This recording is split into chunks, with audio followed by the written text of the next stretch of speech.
Okay. Okay. Yeah, you're ready, David. Yes. Comrades, I'm glad that we've got a number of comrades to hear of the developments in Namibia, which I think are quite unprecedented. And I have on my left here, Björkus, who has been working on this very issues, or the very issues of workers for decades, and has a history of struggle. And we're very pleased to be in his residence right now and enjoying his hospitality and having political discussions. Could I give you a brief view of what's happened?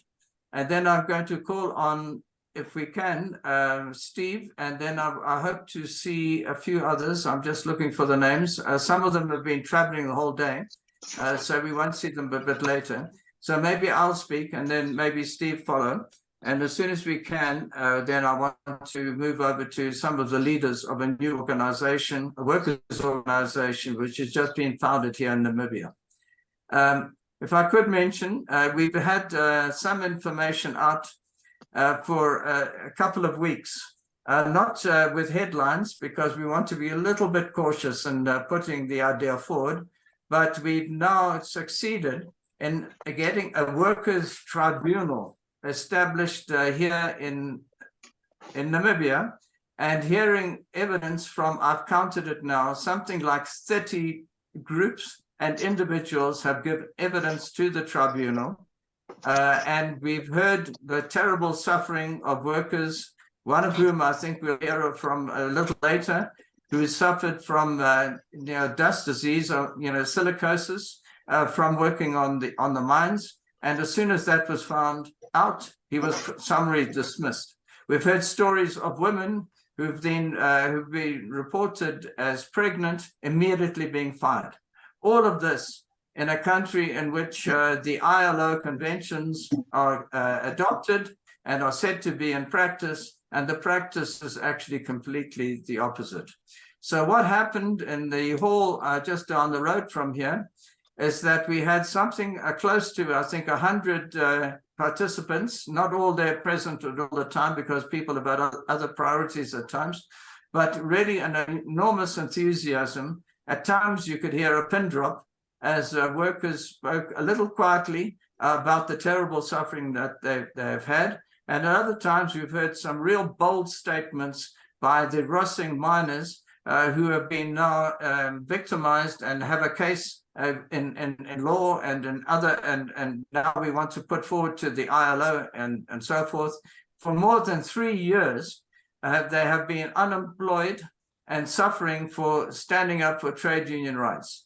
And so we're looking at that in terms of the freedom of association and to be able to put forward a case to the ILO. Now, comrades, we are not under any illusions that the ILO is going to do anything about these cases, although we want to do this because we want to register the facts of working conditions for workers in Namibia and bring workers together. And boy, did we have such an enthusiastic grouping. We had workers from SWAPO is right on the sea, just above the major port, Walvis Bay. And we had women workers there who worked for the municipality, spelling out their grievances and their struggles. We had workers there from other groups which were in SWAPO itself and living in a huge area, we could call it a settlement because it's not really a proper housing estate at all, where workers have put together houses for themselves out of wood and planks and all bits and pieces, and are living under those humiliating conditions, which is now 30 years into independence, and inequality is getting worse, not better. So we had those groups from SWAPO speaking, and then a whole range of workers, mine workers, from the Rossing mine, which of course is a major mine, to smaller mines such as Kabi and others, and every group spelling out the terrible afflictions that they've had, the lack of concern for health and for injuries on duty, the lack of compensation when they are, when they are injured, and the most terrible tricks unbelievable tricks that the employers and the state are getting up to deny people the compensation for which they are due. Things that I'd heard of in the past under apartheid South Africa, but actually were now being carried out in Namibia, even in a worse state. So 30 years after independence, we see that inequality is getting worse. The workers are reporting as follows, that companies are dominating the government, and certainly workers on issues are not being given attention to. That's the condemnation that workers are saying from their lives, not from an ideological belief and difference with the government or the ruling party, but from their everyday experience of life here in the very hot conditions. I mean, we're living in a semi-desert and sometimes a desert condition here. And I've just passed a few days ago an area where there are tin shacks. Imagine living in a tin shack, which is about 8 foot by about 8 foot. It's about only that much. You could just lie down, and the sweltering heat, which must be so close to 45 degrees during the day, and then would decline a bit at night. But horrendous conditions for workers here, particularly in the housing issue, is something to note. Look, we've managed to get the groups together through the tribunal, and then the workers took the initiative, and this was the great part of it. The leading workers, the Russing group, set out a set of resolutions for the assembly to adopt, and those were adopted. The first one being that they would constitute themselves into Workers United. They didn't put the Namibian in front because they are quite internationalist, but they started with the idea of Workers United. We discussed whether it should be United Front or something, but we don't have all the parts together, but we are, in fact, a very living United Front has been established here. And we've elected a committee of 11 workers, which including 2 women workers who are very active fighters. And we applaud the struggle of women workers in Namibia at this time. Now, comrades, I know that I wanted you to hear directly from one of the workers, George Martin. Unfortunately, is on the road right now. But I think we have, I see Tuafeni, you are there. I'm so pleased to see, because Tuafeni was elected the chair of Workers United, is the chairman of Workers United. And maybe I'll stop at this moment and pass over to you, Tuafeni. Unmute, and please give us your view of all these developments. We look forward to hearing. Amandla. Just unmute. I see you're not unmuted yet, bro.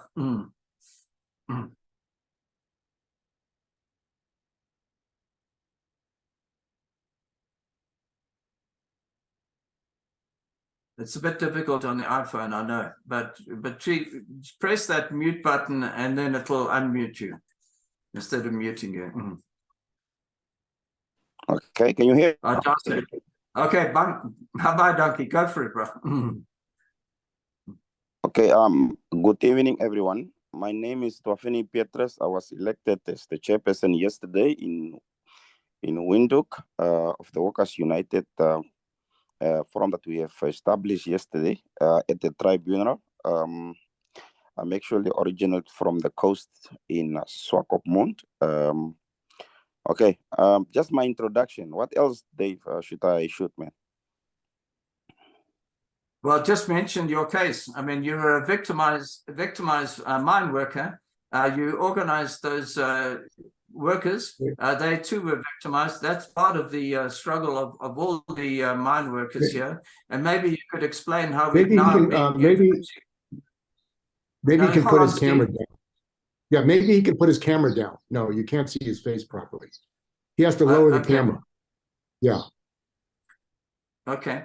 All right. And then mention how you've gone to these mines. If you could give a quick report just listen. And then if you can report on the mines that you visited, the conditions that you found, and then more the development on the Workers United. Okay. Okay. I was actually, I've been working at a Chinese company called Bestche Investment, about almost 200 kilometers from SWAPO in Karibib, as a supervisor cutting marble and granite. We have engaged in a wage negotiation in 2001, whereby our management have teamed up with the Mine Workers Union president.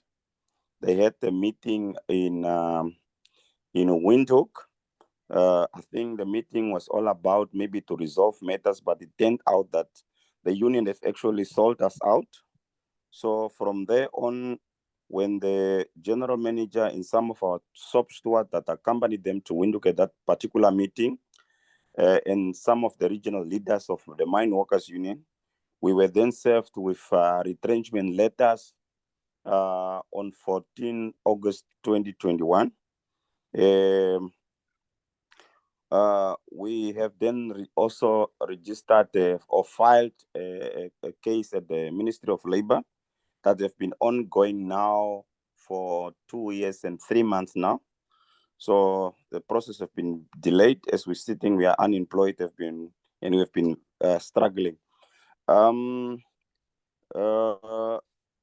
regard of the research that I did in Karibib, I think a few weeks ago, just before the tribunal, we visited some of the quarries, also Chinese mines, companies like African Big Lion, where we have discovered that there is actually a safety concern where some of the employees are walking with gumboots without steel caps on their toes, and also not proper overalls. Some have to wear their own clothes from home or buy them themselves.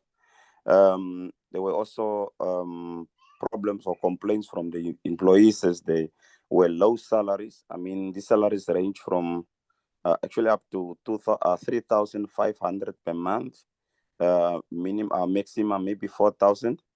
And at this particular company, to speak African Big Lion, there was a fatality last year in June where one of the employees have lost their life because of a front-end loader who had a brake failure. But up to now, as we speak, there is no safety officer or at that particular company. We also visited another Chinese company also that cuts marble and granite, which is called Msati Granite, where there's also a safety concern. The Namibians are not allowed to operate the front-end loaders and the excavators, only the Chinese. So namely, the Namibian workers only do manual work like operating wire saws and circle saws. These are saws in the stone, but the machines is only operated by Chinese. We also visited another quarry yes, they actually call it quarries. All these small mines that are cutting marble and granite called Kabi Mining, where we have discovered that it was one of the employees who was actually fired from work because he had he went to the doctor, and the doctor had discovered that there was some dust on his lungs. X-ray were also presented at the tribunal. So this guy was dismissed from work, and he was told by his employer to go and fund the bills himself. As you could see at the tribunal, this gentleman said that he have paid over 4,000 just out of his pocket to fund his own medical bills. But as we speak, he have been dismissed. He's on the street now. We also engage Dreamland employees, but unfortunately, they could not come to the tribunal because most of these employees are actually scared because if their employer finds out, they are going to be victimized. Okay, I think up to that, Steve. Did you guys hear me clearly?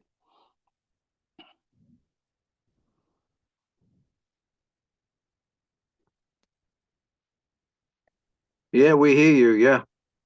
Yeah, no, that was fine, Tuafeni. Look, I wonder, you mentioned a case, and we actually have that worker right with us now. Steve, could you put on the comrade, if you could speak for about 5 minutes on the very terrible affliction that he had, not only with the silicosis, but in trying to get any compensation and any treatment at this time. Steve, could you bring that comrade on now?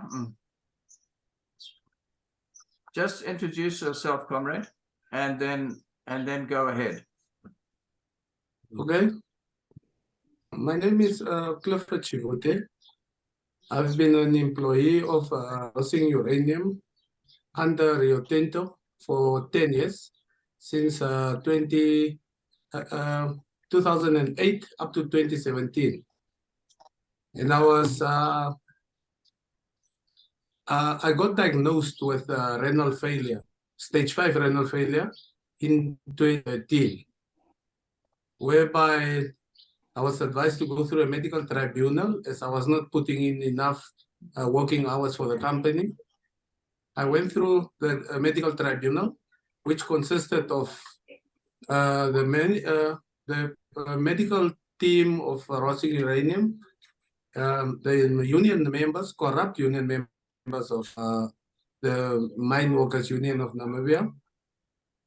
And then a recommendation was made out of the tribunal that I should go on medical disability, which is, if you go on disability, you are entitled to your 75% monthly salary, and your medical aid is being paid for until you reach retirement age. But this, and then I was booked off, waiting for the claim to be processed. After 2 months, while waiting for the claim, I was called in and I was told, no, we're not going to go ahead with that claim. We are going to suspend that claim and we are going to send you home on medical separation. Now, medical separation is just a mutual agreement between employee and employer on the basis of you getting 3 months salary, and then you go home, you go suffer with your illness, or you go die or whatsoever. No medical insurance for you, no income whatsoever. Now, at this tender age of mine, I'm only, by that time I was only 30 years old. Currently, I'm 39. At that time, I was only 30 years old, and being unemployed and not being employable at that age is dramatic. It doesn't make sense to me. So I have 2 kids to take care of. I have a house that I bought. I have water to pay. And I have a special diet that I have to follow. I have medication that I have to take. Sometimes medication the government is supposed to give to us is not available, and we have been told to buy cash from the local pharmacies. I attend dialysis every second day. As you can see on my arm here, I've got the fistulas, and then I also had to go through a parathectomy or something like that, a surgery, because I was having PTH problems and my mobility was a bit limited. Yeah, so now I came to join the organization here, and I'm looking forward to. That's amazing. No, I just thank you. Yeah, what we are doing is taking up that case through the Workers United, and of course, Comrade Hewitt up here knows all about this case, and we've been trying to get some action. There are tricks and tricks, it seems, because there are this thing which is called an industrial injury becomes a medical separation, and suddenly the benefits are halved. Things like like that ought happening. Now, all of those accumulated facts at the tribunal led to workers interacting. I'd never heard of these things. They had another issue, but now they hear of this, and all of those issues were put together in a marvelous, let's say, an ensemble of issues which were made clear. I should mention that there were also community groups, including particularly TCL from Sumu to the north, where the workers found that after a company had been bought out, that they'd lost all their housing rights, and they were living in tents and the most incredible suffering and heat. and most extraordinary things beyond belief. And government, instead of siding with the workers, siding with the company which taken over the mine and all the mining. So there's little in terms of public interest, even in a bourgeois sense, quite apart from fight for the workers' rights. I wondered if Steve, you could come in. Just before you put in Steve, please. The case of Cliffy is actually a very endemic problem. The companies, this whole corporate government edifice runs on an organized criminal base. It's nothing else. They sure workers like Cliffy, and then when something happens, they take the insurance money and they con the worker out of that, and they leave them at home without any care. We have had a number of cases like this. In one case, we are the Workers' Advice Center, and in one instance, we had to fight for 3 years to get a similar case like Cliffy's case, to force the insurers and reinsurers to pay out the man's insurance. And so this is a very wide ranging scam where they insure you, but they reap the benefits when something happens to you. Yeah, thanks, Stuart. Look, George coming in by now.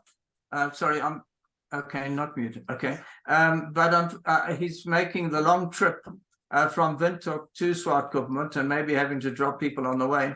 He did promise me he'd be there on time, but it's quite a distance through really sweltering heat. So, Steve, I wondered if you could draw some points together, and let's open for discussion. Yeah, so I think that the proposal for a workers' tribunal was a way of workers throughout Namibia to get their experiences and struggles out, and we were able to zoom this and capture it. One of the problems, and not just in Namibia but throughout the world, is all these struggles of workers are separated, isolated, and not just workers' organizations but housing groups. So the idea of bringing these different struggles together and uniting it is critical. Now, one of the things that we have to recognize is that Namibia has been captured not just by European capital, but Chinese capital. The Chinese have bought all the marble mines and all the uranium mines. And actually, just before we got here, we learned that there's a big mountain of lithium at the port of Walrus.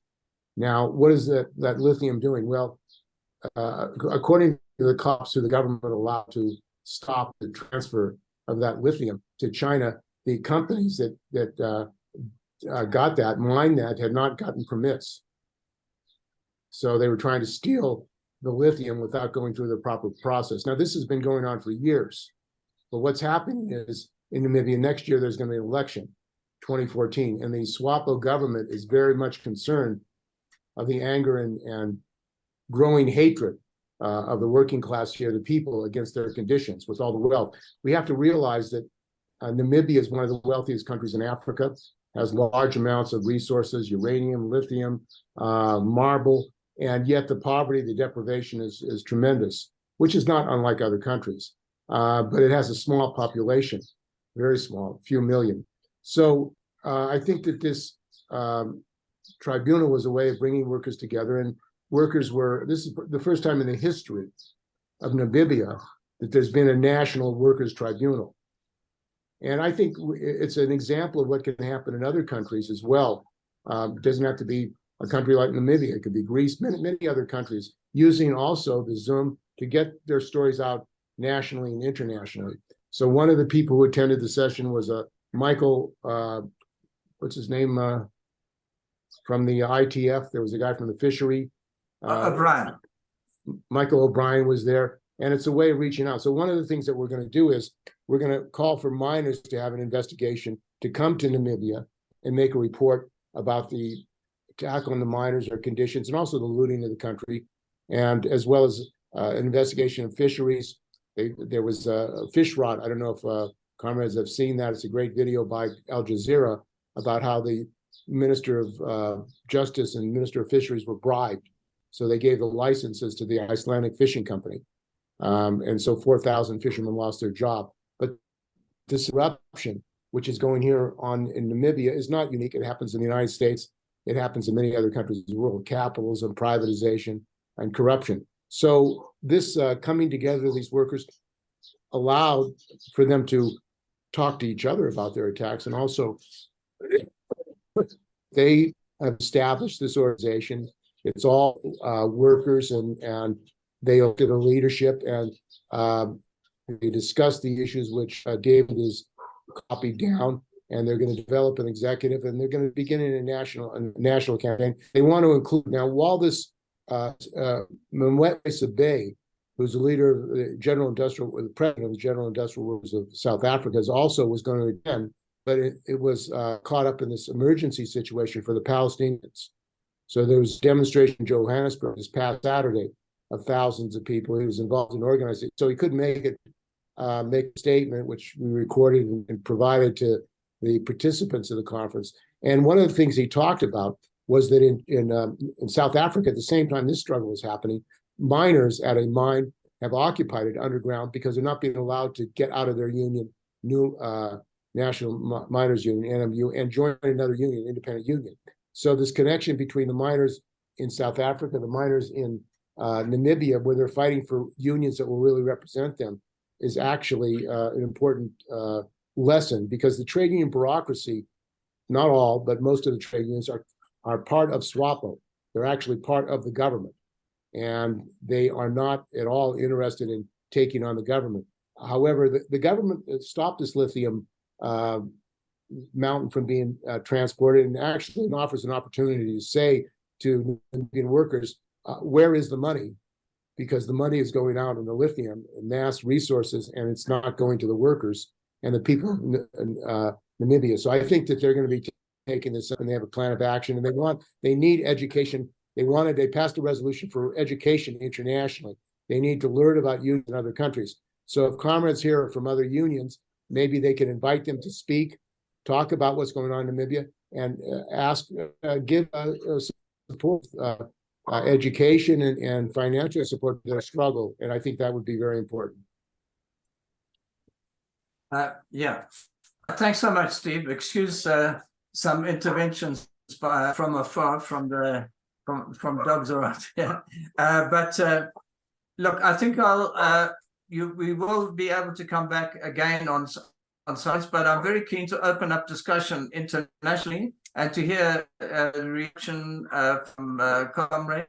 Please indicate, and then I'll let you in. And we look forward to quite an exchange.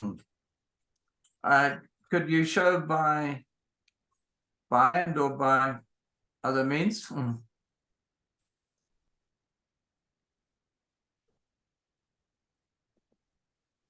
So I've got George on the line right now. George, can you join us? Oh, okay. Okay, now I understand. Yeah. Okay. When you can.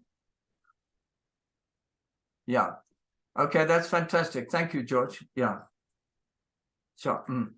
That was George, who is about 50 kilometers out from the area where the network's better. So rather than connect and have a disturbed discussion, let's see if we could have hands. I think, Nigel, I recognize you. Sorry, I'm just scanning here. Please come in. You have 10 minutes for your contribution.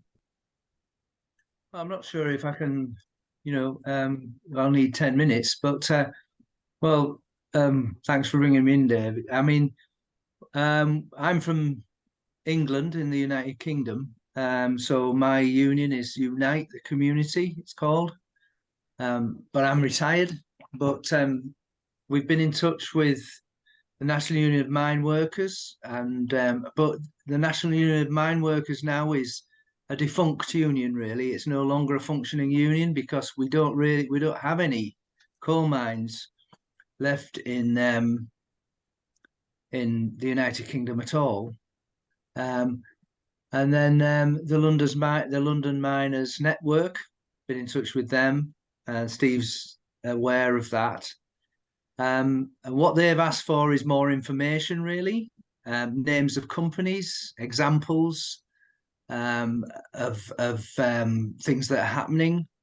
I mean, the London Miners Network is really interested in money that goes into other countries where it's coming from the UK or UK finance, and they fight issues around those companies linked, if you like, to the UK. That's their remit.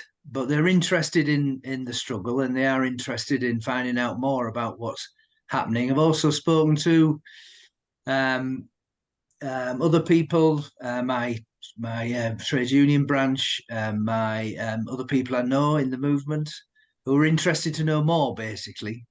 It's been difficult to get information. I think now you've had the tribunal, it would be really good to have a report from the tribunal, which I can send on further. So it gives me more to talk to people about, something more concrete, really, than I've had. So I would say we're at the beginnings here of taking action, and I think what unites workers isn't necessarily the industry, is it? It's the struggle. It's the abuse at work. It's the so I was interested when you talked about fisheries, problems in the fisheries there.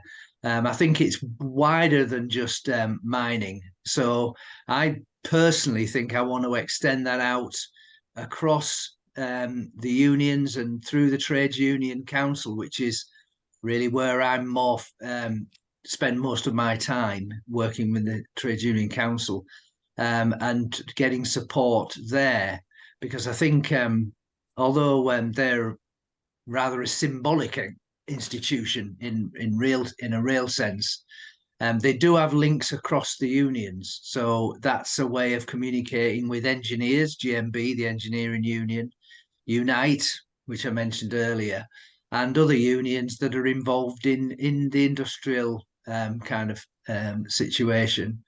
And we're very familiar here with unions, the rights of unions being attacked, of course, and undermined by the state, in this case of the United Kingdom. So international unity is something that we would welcome, being more part of what we do and how we operate. And I must admit, when I mentioned it in my union branch, it got a very receptive ear. So more information, something more concrete. Some of these things that you've been talking about this evening are very helpful because they're specific, things that are happening, and a report back from your tribunal. Thank you. Can I just mention that, that all these groups who comprise the tribunal have extensive written reports on their struggles, and that we will definitely make accessible to everybody. And I mean, these days it's easy to send it around. Okay, thanks, Stuart. And then just another point, Nigel. Workers United is representing right across all parts of Namibia, north, south, east, and west, and includes a number of industrial groups as well as the miners. But we do have to recognize that Namibia is very much a mining country. That's where the big money comes from, apart from the fisheries. Any other comrades indicating?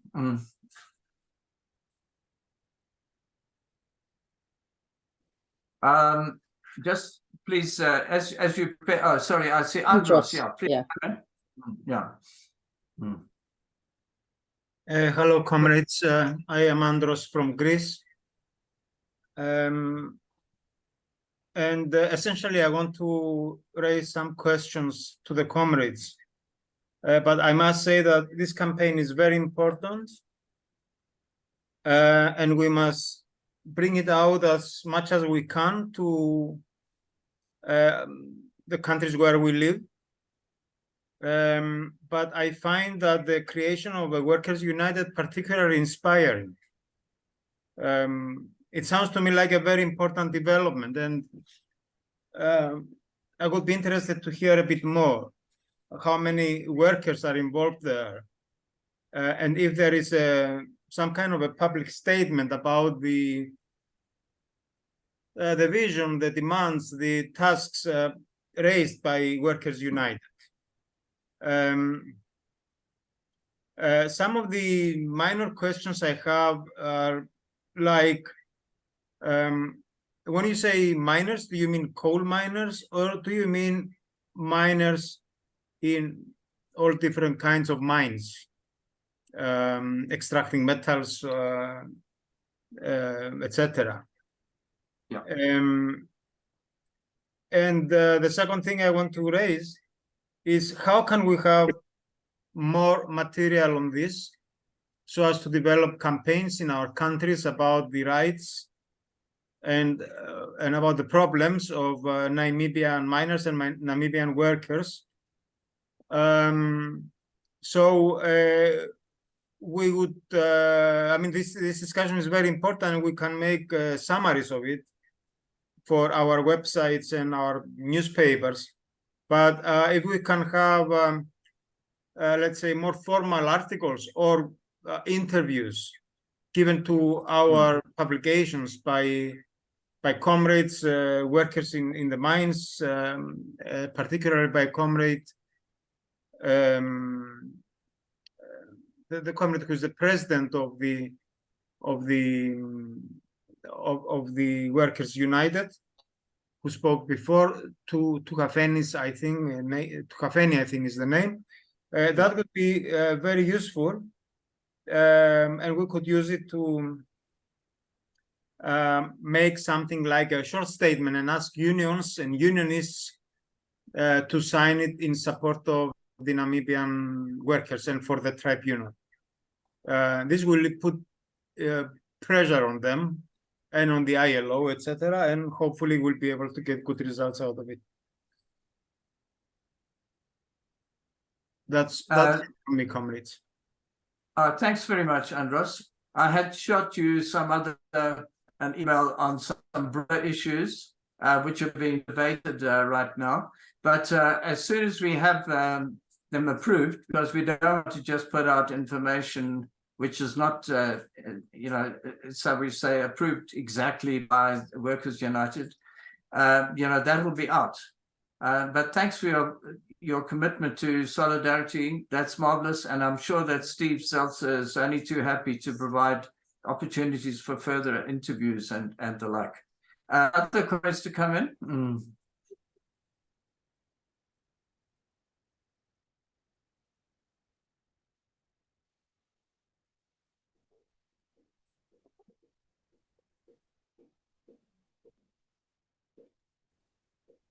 Bob, could I? And even though there were sometimes the internet wasn't too good, and sometimes the comrades were a little bit shy, and so sometimes comrades are good at last meeting, but when it comes to giving evidence, a little bit quiet.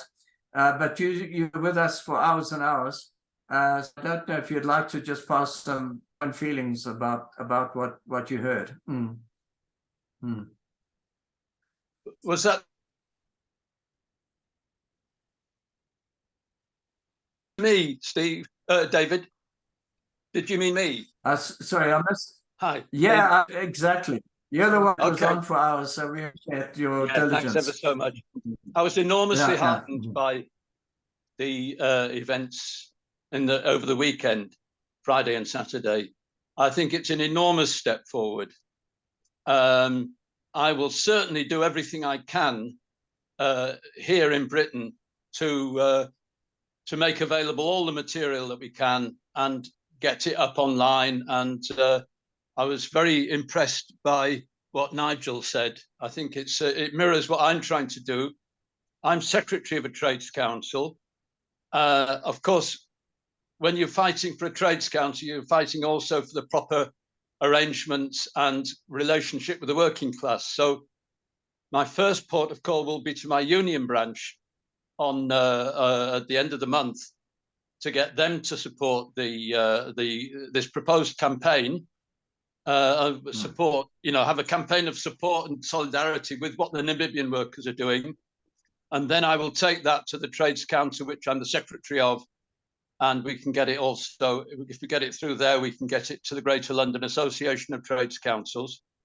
I've got to say that London region of Unite the Union is favourably minded towards this movement, and Bronwyn will be taking it up as a branch secretary and as a regional activist, Bronwyn Handyside. So yes, there's a lot to put together. It's a fantastic experience, and I think it is of completely of international importance. And there's a newness about this initiative that makes it really valuable. Thanks very much, comrades. Okay, Bob. Well, we must thank for your diligence and your support. I could just come in and mention one or two points in terms of the initiatives which are being taken here. Focus mainly on the mind. We're rather self-conscious that is I wouldn't say it's a limitation, since it's about 70% of the wealth of Namibia. That's where we have to make a start, and we got strong beginnings. Rising on the field survey, which Tuafeni spoke about, the mining groups are now wanting to go and do their own inspection of the mine, and they've called on the government not to interfere with them if they go around the mines, demand that the gates be unlocked, and that they be able to see if the workers have got the right boots. Can you imagine? Mine workers are being given rubber boots without steel toe caps, which are mandatory, I think, in all countries in the mining industry, to protect your extensions, your extensors, I think, especially your toes, your feet, and so forth. There's, as Tuafeni mentioned, workers are in their own clothes and dealing with uranium. And then you could just imagine the contamination and the deterioration of health. I mean, the workers are being worked to death here. And we even had a case of workers reported beyond belief that the police were paid by one of the employers, I have to say it was a Chinese employer, to come to the workers and to threaten them that they must do the work that they are told to do, even if it's totally unsafe. And that, breeds enormous resentment, on the mines. And you can imagine it puts every single labor code and all the ILO conventions in terms of health and safety. As soon as we can, we'll pass all the resolutions on to you. The resolutions also included an appeal to be able to bring workers' education to the workers here. Yeah. In other words, to open the doors where there is an opportunity to be able to get workers from Namibia, either to South Africa, other places, but also to Britain, America, and even to Ireland, to participate and to strengthen their ability, to be able to build here in Namibia. I should mention, I don't have any hands coming up yet. I'll just maybe. I have my hand up. Steve's got his hand up. I see, but you have come in before. I think one of the things that again makes this different is that we were able to record it all, the migrants and the fishermen and all the workers who gave testimony. So that can be edited and that can be, texted, so you can get those the tribunal state out broadly. And the other aspect of this, which I think is important, is as most of you know, the Stalinists and people who support China and Russia do not want to talk about what China is doing in Namibia and other countries because they feel that's an attack on the Chinese people to criticize China. So I think one of the things that this Chinese investment globally is done is that where they have taken over companies like Costco in Greece and other ports and other mines in other countries, they've busted the unions. They've broken the unions. And there is no international campaign to show the record of these Chinese companies. And it's interesting because the imperialists, U.S. imperialists and European imperialists could talk about that.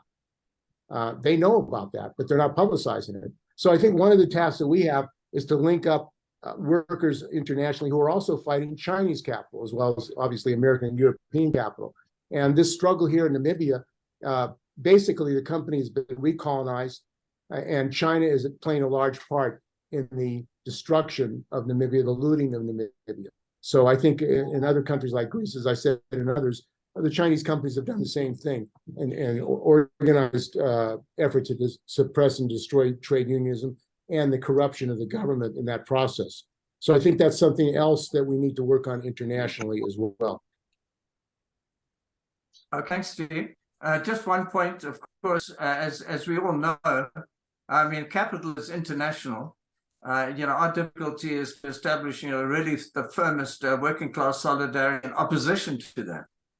I should mention that in one of the mines that I was following in Latin America, the first thing that the Chinese companies did when they took over a copper mine was to abolish the week when you work completely on a 7-day basis, and there was no recognition of days. And you didn't have any earned leave for Friday. You could take off your Saturday and Sunday, but you wouldn't be paid. You wouldn't get any. It was regarded as a 5-day week, not a 7-day week. I mean, every trick in the book was being used to whittle down the wage and to crush the workers' resistance. Just a brief point in relation to Andros. It's that there is so much wealth in Namibia. It's not only the uranium, it's not only the marble, it's also copper, and I saw lead, and all kinds of lithium, of course, which is a huge money spinner. By the way, I heard from Hewitt that the reason that the police took action to stop the illegal export of lithium here in Namibia was because security guards, the workers themselves, found that this was taking place. They insisted that the police take action. So it wasn't, the regime is tolerant of every exploitation of the nation, but the workers are standing up and trying to fight to resist such corruption. Any other indications? Yeah, I just like to. Yeah, here, come in. Yeah. The Chinese who are buying up these mines and like Rio Tinto sold out to China. It would be interesting to know what the shareholding of these mines, Chinese mining operations are, and who are sleeping part of the Western imperialists, because I've got a suspicion that they are big shareholders. I cannot imagine that they would give the uranium. Namibia's got extremely rich uranium deposits. There are 5 areas as big as Belgium each that holds uranium deposits, of which the Rio Tinto mine was the lowest concentration of uranium. And these other areas are still lying there for exploitation. Jesus has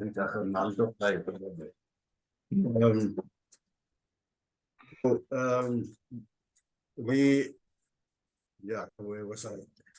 Yeah. It would be interesting to know, but what I want to say is that the Chinese act as a crude battering ram against union rights, as they did the Ross case, in which they dismissed the executive for members for involvement in union activity, not for work-related issues. But that's not the only place where they use these methods. At places they don't use it in such a good barbaric manner. No, barbaric is not, it's everywhere, it's barbaric. But the point is that in the case of the companies, the same process is playing off. And at the end result of this is the contractualization of labor. So there is a confluence of conduct by these imperialist companies and the Chinese companies. Yeah. Thanks, Stuart. It does a wider point, which we've had some discussion, and Stuart has been continually raising, that there's antagonism now rising in Namibia against the Chinese. Now, this is not anything that we support, in this sense that we want to see the workers in China and in Namibia united. And by the way, in preparing for the tribunal, I went through the recent strikes which have taken place in China. And these were over workers not being paid, and there were wage theft, which is exactly what's here. Workers being summarily dismissed without any reason, which is exactly what's happening here. And of course, we know that there's no toleration of tolerance of any union activity in China. So I pointed this out to the workers that we stand for the unity of the Chinese workers and the workers in Namibia. The difficulty in Namibia is this, that the Chinese workers are being brought in here to work on the mines, and the Namibian workers have to train them for the work, and then they are then regraded as general workers when they were already machine operators of some quality. So it's a fraught situation because the Chinese workers are completely separated from the indigenous workers here, the Namibian workers. And of course, it's hard to, with all the language difficulties, it's hard to discuss and to build solidarity right there in the sweltering heat of the mines and quarries here in Namibia. But we are very much aware of the need to stress the need for solidarity, and it's not ethnic characteristic, this exploitation. By the way, the last point, if I could make, sometimes the workers say this is communist methods, that communist methods are to kill workers and to ban unions and to retrench people. I mean, amazing. So we were fighting against that because actually it has tarnished the idea of socialism, because some workers actually say we're not sure that we like socialism because it seems to be anti-union. Unbelievable, but that's actually what's happening. Jimmy, would you like to come in? Yeah, I want to come in on a question which somewhat echoes the contribution by Comrade Hewitt. In fact, it specifically echoes it. I'm looking for clarification, if it is possible, from any of the comrades there. Are the Chinese companies, are they Chinese state companies, and are they operating on a Chinese state program? Or are they Chinese-based private companies run by private individuals independent of the Chinese state? Or are they global companies composing Chinese investors and international capitalists? So just see if there's any clarity on that. Yeah, they're both. Do you have anything more to say, Jimmy? Was that just that question? Okay. They are state corporation, state-owned, Chinese state-owned corporation. In the uranium sector, they have SWAPO Uranium, which is a state-owned entity to which all the mines belong, the various mines. And the Namibian state purportedly has 10% share in these properties, which makes it in a very bizarre situation that workers who take the Chinese corporation to or mine to tribunals or to courts are actually taking them to officials with interest in these mining operations. Yeah, I think, thank you, Hewitt. I think that the CNCC, it's the Chinese National Uranium something corporation, but the uranium's in sorry? Yeah, Chinese National Nuclear Corporation. And they're nuclear in, all right. But that's a celebrated case. And the workers have actually written letters to the head of the Chinese Communist Party and other words, to stop these contradictions. Of course, there's no reply. Other comrades to come in? Well, I want to add to this because, I mean, it's a combination of not just state-owned Chinese companies, but private companies that act as contractors. For example, at Rossing uranium mine, they're laying off, retrenching the miners, and then they have a contract bringing in workers to get rid of their conditions. So they're bringing in contract labor, Chinese contractors. Yeah. Do you want to talk about that? Private Chinese contractors? So they're basically both private, state-owned and private Chinese companies are coming in to bust the unions. Yeah, there's actually a way that they are triggering it. They are bringing in their own Chinese subcontractors, and then they retrench or dismiss employees from the main company with major benefits, and then they incorporate them into the subcontractors with no benefits. Yeah. And I mean, one of the things we've done in San Francisco is we've had some rallies at the Chinese consulate. And we need to do this internationally. Comrades in other countries need to unite with other workers and say, we don't accept what the Chinese government is doing. That means going to the consulates and embassies and making an issue with the labor movement, not as an anti-Chinese, but the rights of the workers. And not enough pressure has been put on the Chinese government to expose this massive union busting and attack on workers around the world. Thank you. By the way, I ended up outside the Chinese embassy in Washington, D.C.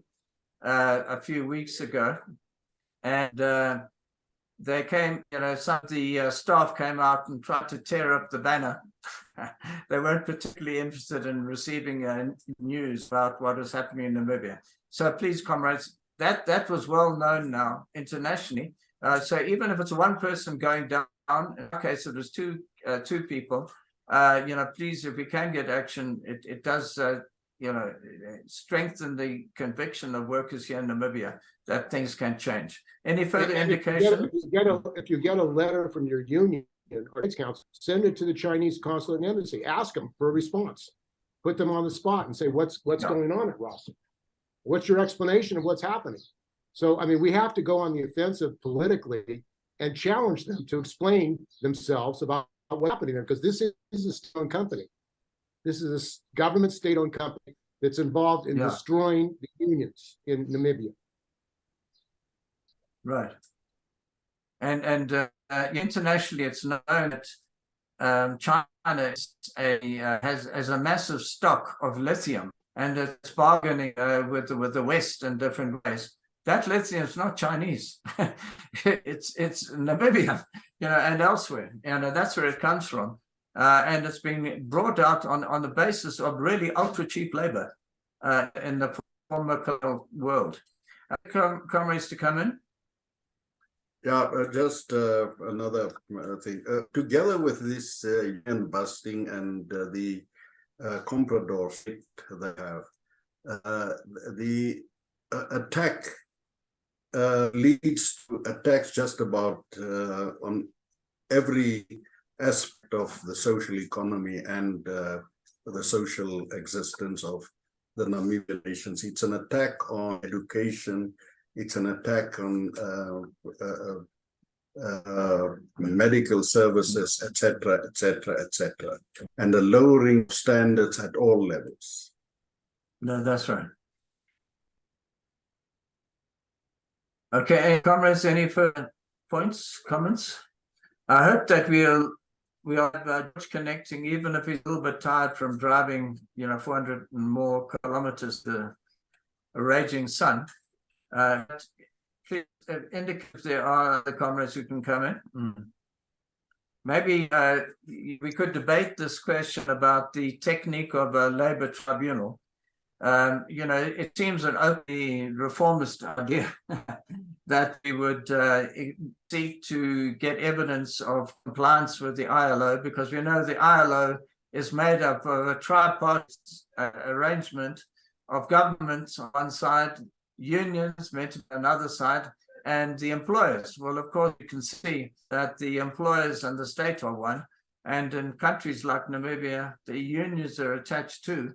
So when we are talking about workers united, we're uniting workers from below, not from the top of the trade union movement, which is now becoming, as Hewitt has explained, fully incorporated into the state. And we even had evidence that the union was coming in on the invitation of employers in one case, and then carrying out retrenchments, authorizing retrenchments in unbelievable conditions.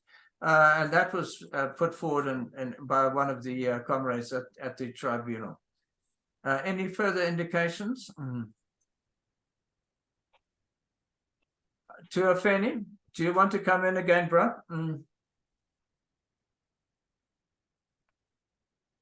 Maybe if you're invited to come in when you want, Tuafeni. Tuafeni is the chairman of Workers United. We are hoping to have George Martin speak, but maybe we won't have him because he, as I mentioned, he's had to travel from here in Namibia, from Windhoek to the coast. Any other points?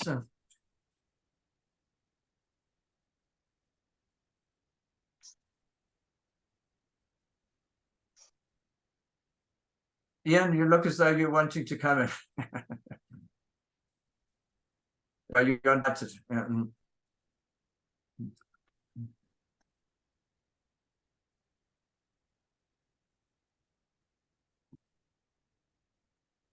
Well, comrades,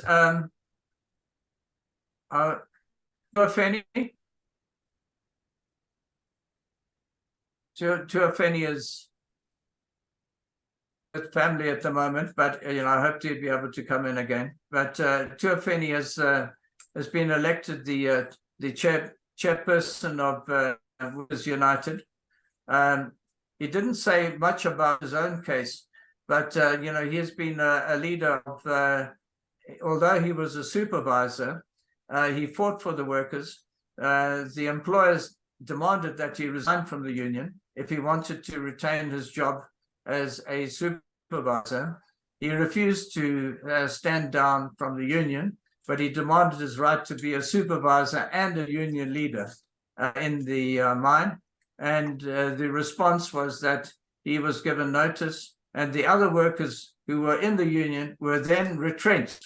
They carry out retrenchments rather than saying openly you're being victimized for union activity, but it's a way of camouflaging the fact that they want to destroy the unions and the mines. Yeah, I'd just like to say that on the question of reformism, I don't think that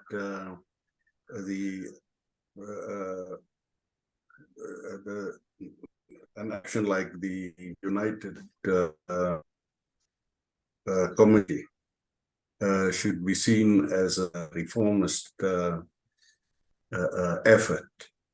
The point is that workers must find ways and means to address their immediate problems. In the process that they address it, they use the most obvious and logical channels to achieve that. They go against a brick wall when they try to get the pure state to resolve their situation. And what this committee achieved now was to bring the experiences of all these groups together, and they have realized over a period of 2 days that much of their oppression and exploitation carry the same elements.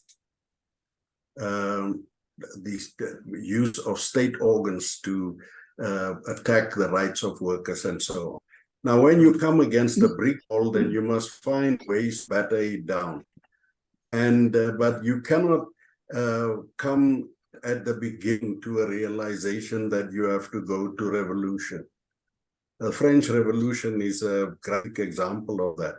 In the last hours, when the king reneged on the lowering of taxes, the people went into revolution after they left the States General. So likewise, the idea behind this committee is an accelerated experience and a generalization of experiences so that workers can understand the generality of the dilemma they face them. So there is absolutely nothing reformist about this. It is a road on the way to revolution, which does not start with a priori conclusions, but conclusions that come after consultation, contemplation, and experience. Yeah, thanks for those points. You'll see that the topic of the discussion, as I phrased it, was focused solidarity. In other words, there are so many issues around which are burningly urgent, and so we can just spread ourselves on every possible way. The idea of a focused intervention, as we've got it here in terms of solidarity, is taking open an obvious approach, which is that surely the laws should be implemented. And anyone could say, Namibia it's got some nice laws, but what are nice laws when the practice completely contradicts the laws? So the only way you find out these contradictions and explore the contradictions and give the workers something called hope, that you can come out of the misery of affliction and most terrible things that are happening, which sometimes I find hard to believe until I read one and heard directly from a worker telling me exactly the time, dates, places of things. Imagine a woman worker finding through a factory inspection or going to the nurse that she's pregnant and then immediately being fired. I mean, come on, this is unbelievable conditions, and yet that's what's happening. And she's finding it almost impossible to get redress, came down from the north, which is very far where she's staying from in Kabanga, down here to meet the Labour Commissioner, which she did yesterday. And then the Labour Commissioner said, no problem, of course I'll do it. And he sent her the award in her case. It was for a totally different person. And it was a totally different issue. The contempt at which workers are treated here is hard to believe. And I think many comrades will find it, well, it's obvious. If you dismiss, there'd be a case against that. That's obvious here too. But what's not obvious is that you get an award in your favor. It's almost impossible to get. So, these are the issues that are struggle. And so I found that the tribunal approach, where worker came, I think we had something like 10 hours of testimonies, hours and hours of work going into all the details. Some of it's almost too important, less important important, some of it's more important. But you know, when workers speak, they're not lawyers. They don't have it all perfectly packaged, you know, and we just have to listen and listen carefully, because you'll find out so much. Each case tells you just tons of information and analysis about what's really the character of the state and society is here. And that's what was so valuable. And that's why I commended Bob particularly for taking the time, because it does take quite a lot of energy to listen carefully, rather than to give another speech or something like that and to say, oh, it's obvious that you should just do this. Nothing is obvious. We have to listen to workers and then build on the common complaints, issues that they are facing, and the dilemmas that they are facing, and then find ways out of that. And often it returns to the question of the state, and that when we face the state, we have to be organized. As one of the comrades said, we've heard I. In other words, for the personal dilemmas. Towards the end of the meeting, we had we. In other words, the workers united. And one of the workers put it forward a statement. He says, now, after being at this tribunal and meeting with all the workers, I found I've learned so much, a worker learning from another worker, and I realized that this assembly, this organization is going to be my lawyer. That's the way. It's the battering ram that the workers will be using in the future. Other comrades to come in? Yeah, Sorry, I'll just add a little bit. When Comrade Dave and Dave in particular, and Steve came with a proposal of this Labour Tribunal, we immediately realized the potential of it, because in a sense, we have been trying to get the same or similar results by trying to unite the workers for years now. The point is that the way it was put together, and also the general situation, because there's enormous anger in Namibia flaring up. The regime is selling the resources despite the laws that prohibit it. The natural resources of Namibia in terms of its laws are inalienable, and its constitution. Yet they go around selling it for pittances and bribes and so on. And the corruption everywhere is palpable, and the corruption, the dysfunctionality of the state organs is driving people mad. So in this atmosphere, it was just the right moment that they came with this proposal. And that is why we embraced it. It turned out that it was the correct moment because workers accepted it with great enthusiasm and conviction. And in fact, after the meeting yesterday, they to a man realized that they wanted to be part of this situation. So maybe a few years back, it might not have been as successful, but it seems that it was established or convened just at the right moment, when people's anger is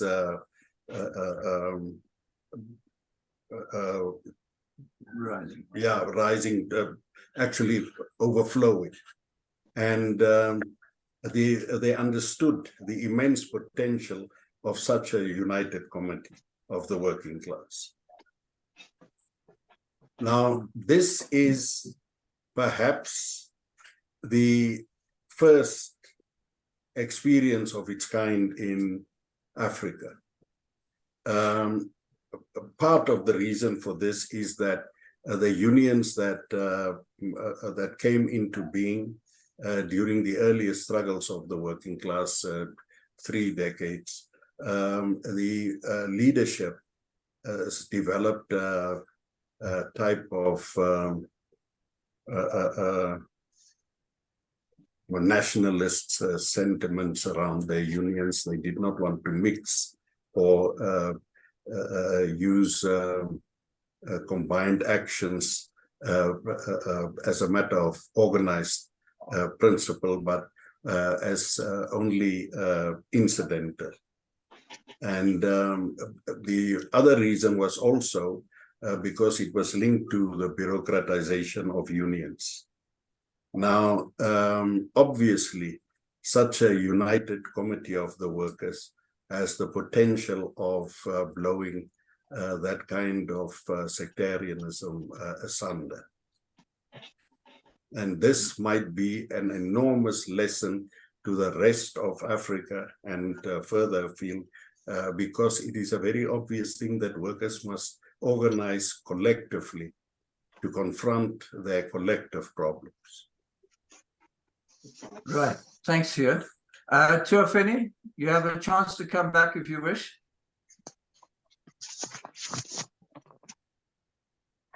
Okay. Okay. Right. You know, I want Steve, you want to make a point? I don't think we can leave this meeting without talking what's going on internationally around the Palestinian struggle.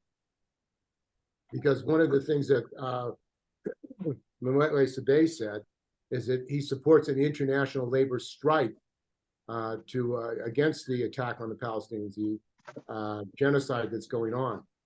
And in the United States, there have been mass demonstrations, there have been demonstrations all over the world. And I think that what has been missing, frankly, is that the working class, the unions, and the union bureaucracy are refusing to even talk about the workers taking action to end this genocide. And I think that's something that has to be brought up internationally. The unions and workers have to take action to stop the genocide. They have to stop all shipment, all trade with Israel. South Africa, United States, that's the kind of action that can actually change this thing. Because the United States is intent on destroying the Palestinians and also using the military of the United States to threaten all countries of the Middle East who don't go along with that. So anyway, that needs to be taken up in the trade unions, and I don't think it has. There's been, in the United States, the trade union bureaucracy, AFL-CIO, is pro-Zionist. Not only are they pro-imperialist and pro-capitalist, they're pro-Zionist. So there's a real political struggle, and they tried to shut down in the San Francisco Labor Council even a debate about a boycott. So you can't even talk about a labor boycott. So I think we have to take that up politically within the labor movement, and the need for workers' solidarity, workers' action internationally for Palestinians is absolutely critical. Yeah, thanks, Steve. Yeah. Okay, yeah, Hugh just gives an apology as to attend to something urgently. Comrades, comrades. Yeah, thank you, Hugh. Comrades, if I could, put a question to. Oh, sorry, Nigel, did you want to come back? But just before you come back, Nigel, if I could ask, one of the resolutions, the workers are desperately keen on workers' education. And what I mean by that, not just, the labor relations says this and that and so forth. They're very keen to learn, what can I say, the way in which we reconfigure the unions and develop a real base among the unions, not just led from the front, which is what the bureaucratic model is here. And I'm just, in the past, we've had the opportunity of having workers from Southern Africa working in the labor movement in different countries, in particular in Britain, and with exemplary position in Ireland in the past, where we've had South Africans living with and working with comrades in the labor movement. And I'm just wondering what possibilities are there to be able to get such training going on, such lived experience, because it's very important in a country which is so desperately isolated for workers to see something of the world, to get the confidence and see how the union operate, elsewhere and so forth. I wondered if Nigel come in, and then let's see if we can have some discussion on those type of issues. Yeah, very briefly, just to respond to Steve, the Unite Transport section has got a motion to their leadership, which met on Thursday. I don't know what the outcome of that meeting was, but to demand a ceasefire and to stop transport of arms to Israel. I've got that with my union branch tomorrow. Similar motion. There has been one shipment of arms stopped already in the UK. I can't remember the details of that. I read about that a couple of days ago, and the RMT has voted. The Rail, Maritime and Transport Union has voted on similar lines. So there are moves for unions to do that and to challenge the orthodoxy around support for Israel. And the government is putting through a bill. The British government is putting through a bill trying to stop that, make that illegal, make that kind of action illegal. I know Bob wants to come in. He may know more about it than me. I mean, I'm just sort of talking off the top of my head here because Steve raised that. Okay, thanks, Nigel. Bob? Yeah, well, absolutely. I mean, the big development here is hundreds of thousands of people on the streets of London. I mean, many of them quite young people as well, demanding an immediate ceasefire in Gaza. That's a huge development, and it would be good to share some experiences of that, to set up a way that we can talk with these leading trade unionists in Namibia in a way that can convey that makes sense to them. That we talk about what's happening to us, and I'd gladly be involved in that. I'd like to, I've already done some work with the Rossing shop stewards, talking about the history of the workers' movement in Britain and in Europe in general. But I mean, there must be many possibilities now for some proper educational work and to take forward what we're raising and fighting for in the working class here. Yeah, thank you, Bob. Well, let's look at that. We'll pass on the resolutions which relate to workers' education, which are kind of an appeal to workers' movements internationally, and see what can be done in that field. And then, of course, there's all kinds of online developments which we for workers' education, which we're wanting to pursue. And we have got an expert in terms of extractivism. In other words, the process by which international capital extracts value from the colonial world, particularly in mining. And we've got this professor to give a very short and quite a snappy introduction to the issues and combine it with the labor movement. So we're doing everything, we're wanting to open up everything we can to be able to get the workers' education and progress. There's a desperate need for workers' education.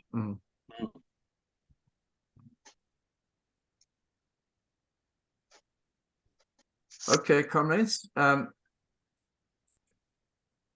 Any other points? Otherwise, maybe we will draw this discussion to. Maddie, would you like to come in? I see you, and I hope to be able to see you soon in Cape Town. Maddie, you're muted. Yeah.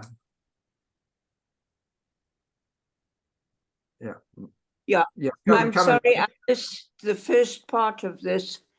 I forgot that we were starting early. I just went according to to one of the information things I got. The only thing I can say is that I'm absolutely fascinated at the way the Namibian workers are reacting to these very intense pressures. And I also seem to remember that when you were still young and handsome and running around and organizing in the 1970s, and 60s. You were one, Namibia actually, unless I'm incorrect, unless I remember incorrectly, but they actually came out demanding changes a year or so before Durban did, which I think is something that is worth remembering, that the workers in Namibia have been very conscious for a very, very long time. Yeah, thanks for the point, Maddie. You know, one of the points I've made in talking here is that I came as a mere boy here in 1972 in February, and that was after the most massive general strike in Southern Africa, not just in Namibia, in Southern Africa. It was something like 50,000 workers coming out on strike. It was started by one of the apartheid commissioners, a labor commissioner here, saying that there was no slavery in Namibia, that the contract labor system was perfectly able to deal with any problem, and that any worker who felt that he was a slave could go home. So the workers just upped and off, and that was the beginning of the general strike in 1970, late 71 to early 72. And I met then one of the SWAPO leaders, then Nathaniel Maharili, and I went to his house a few days ago, and it's hard to believe, Maddie, the conditions in that township are about the same as what I experienced, just as old and dirty now. It's just older and more degraded. You know, literally, we cannot see any gains that have been made since independence. It's hard to believe, but it's true. Very difficult to believe. Very sad, tragic. Well, it's sad, yeah. Independence was supposed to bring prosperity and freedom. That's what we fought for, we who were on the sidelines and behind. Keep saying one thing that's... But this is not to make this an exchange, but what I have noticed, and it's very important, I think, the workers are very proud and very defensive of democratic rights. You know, elsewhere in the world, sometimes workers say, well, what's democracy? All these regimes are the same and it doesn't really make any difference. Well, there's a certain truth to that, but there's another truth, that the people here in Namibia, the working class, fought desperately hard for democratic rights, and they're not giving them up easily. What you've seen now is a national liberation movement, so-called, the liberators coming to power, cementing themselves with capital, and then clawing away at all democratic rights. We've dealt with the social issues, the worker issues, but then all democratic rights are under pressure now, and the workers are strongly in defense of that. And when I said sometime that maybe I shouldn't say this, or I shouldn't say that on a platform, they said, you have every right, and we want you to speak out because we have a democratic regime here. And that, of course, is being tested, but the workers know where they stand. They absolutely, the democratic struggle is very much an issue on the agenda here. The right to be able to speak, right to vote and all the rest of it. The political parties are another matter. But, in the end, we are hoping to see a rising from all these smoldering embers, the rise of a flame for the Workers' Party in Namibia, which will be a massive advance. And the same I'm hoping to see in the next few weeks in discussions in South Africa, where the issue is maturing because of the terrible degradation of life in South Africa now. The unions are beginning at last to rise to the occasion. But let me not digress. Any further points from comrades? Steve's well, look, yeah. I don't see any other hands up, or am I wrong? Tuafeni, would you want to come in? Anyway, Tuafeni's linked, but maybe not coming in now. Let's draw it to a conclusion now. We've had I think quite a good exchange. It's not quite the typical lead-off that we've had in the past, but you've had live Namibian workers who are suffering from silicosis appearing. That's what's here. We're directly in touch with the Workers United. The idea came from one of the women workers. The idea was a united front of this and that, and quite elaborate name. The workers, she came up with the idea of Workers United, and everyone agreed to that immediately. We've had an exercise in workers' democracy because the 11 workers were nominated. One of the workers came from a family who's had a tradition of support for that family, had a tradition of support with the apartheid security system. So that was a keen debate. But in the end, the workers felt we are all workers here, that it has to be noted. The issue will be further discussed, but the issues were noted that workers have to unite. And if we use any concession at the moment to do that is necessary, and that the issues of the final vindication of justice in Namibia, which has been abnegated, and our violent history will be resolved through, the workers' struggle. So there's been some marvelous debates. I wasn't fully engaged in that because a lot of it's in Afrikaans. If you can believe it, Maddie, workers' struggle being conducted in Afrikaans. So can you most verkry? So ding. I mean, Afrikaans is meant to be the language of oppression, and yet it's the language of workers here. It's a common language, and workers are using whatever language they can to express unity, and they understand each other, even full of grappies. That's jokes, about each other, which is quite novel for me as a South African.